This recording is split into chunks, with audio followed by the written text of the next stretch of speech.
Dear students, let us discuss about the stability of a four-wheel drive moving in a curved path and how this gyroscope couple is helping in this particular four-wheeler for having a smooth turn. And here we will consider four wheels A, B, C, D as it is shown in the figure.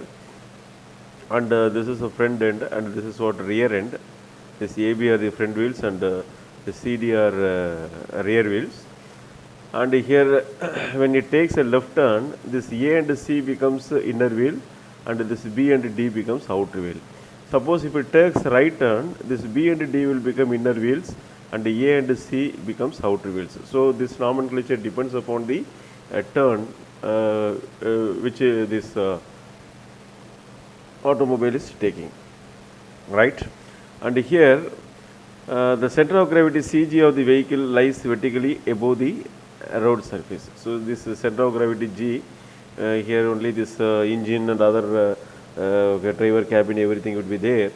And let us have this center of gravity of this vehicle some distance vertically above the road surface.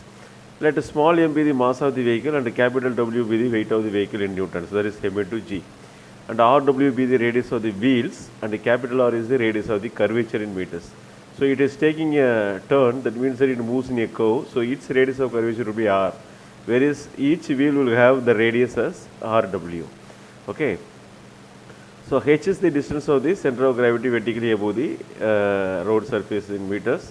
So this height of the CG from road surface is h, and x is the width of the track in meters. So here the distance between CD or AB we can say, so that is given as x.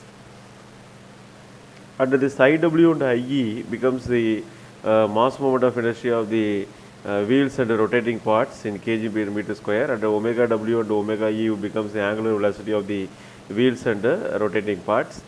G becomes the gear ratio. So this is the ratio between the angular velocity of the engine to the angular velocity of the wheel. And the small v, as we know, this is the linear velocity of the vehicle in meter per second, which is equal to omega W into Rw. Okay, that is very important. And since the total weight of the vehicle is say W, and it has four wheels which equally shares this weight, so road reaction over each wheel will become W by 4, that becomes mg by 4 newtons. And here coming to the effect of the gyroscopic couple, since the vehicle turns a turn towards the left, we are assuming that it takes a left turn due to precession and other rotating parts. The gyroscopic couple would be, as we know, the C is equal to I omega omega P, and here for due to four wheels, it becomes a CW, that is the gyroscopic couple for wheels, it becomes 4 into IW omega W omega P. And due to the rotating parts of the engine, C equal to IE omega P. We have only one engine, so I omega P. Right? Therefore, the net gyroscopic couple would be the summation of these two. So here we are taking a plus or minus. Why? Because with this plus sign, when the wheel and the rotating part of the engine are in the same direction, then we can take the positive sign. Suppose if they rotates in opposite direction, then we have to take the negative sign. So this is what the final expression for net gyroscopic couple, omega W into omega P into 4 IW plus G into IEE. So here the gear ratio G is equal to omega E by omega W. So I am replacing this omega E by omega W, so that everything I have brought into omega W. And due to the gyroscopic couple, the vertical reaction on the road surface will be produced, right? So when the weight acts downward, automatically the reaction acts upwards.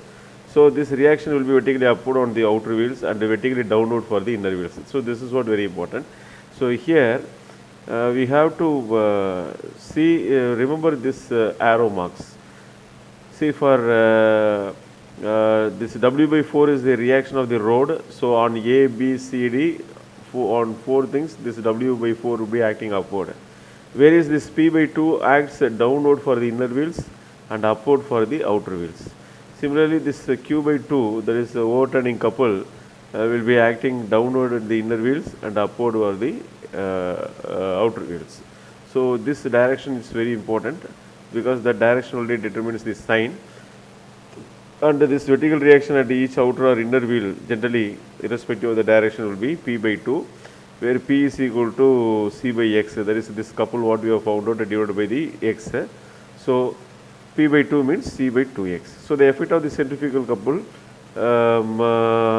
this effect of the centrifugal couple is to overturn the vehicle. So we can have the centrifugal couple Fc as mv square by r, where v is the linear velocity of the vehicle and r is the radius of the curvature. And this overturning couple C naught is equal to Fc into h, where h is the height of the CG from road surface. So mv square by r into g. So vertical reaction on each at each outer or inner wheels would be q by 2. So this becomes mv square h by 2 rx. So total vertical reaction at each outer wheel become, so outer wheel all are acting above, so upward arrow only, so everything is positive. Whereas in the inner wheels, only this W by 4, the reaction on the road is positive, the other two are negative, right?